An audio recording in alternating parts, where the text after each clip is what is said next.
যে 3টা ভূমিকম্প এখনো আসা বাকি আছে। নবীজি বলেছেন একটা পৃথিবীর পূর্ব দিকে হবে। পূর্ব দিক কোন দিক? এই যে Indonesia, Malaysia, Bangladesh, Pakistan, Myanmar, আপনার শ্রীলঙ্কা, এই পুরো কন্টিনেন্ট পূর্ব দিক, পৃথিবীর পূর্ব দিক। কোন কান্ট্রি এটা তো বলা হয়নি, পূর্ব দিক বলা হয়েছে।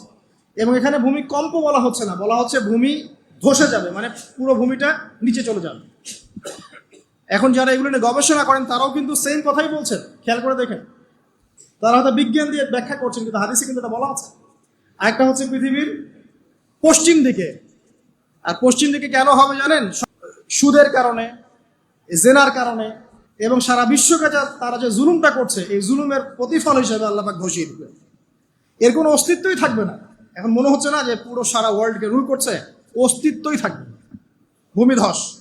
আরেকটা হচ্ছে পৃথিবীর মাঝখানে। মাঝখানে কারা আছে বলেন? মাঝখানে আমাদের আমিরুল মুমিনিনরা আছে এখন, নাকি?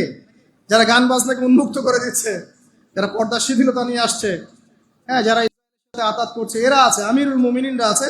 তো সেখানেও একটা ফিতনা অপেক্ষা করছে, অপেক্ষা করতে থাকেন।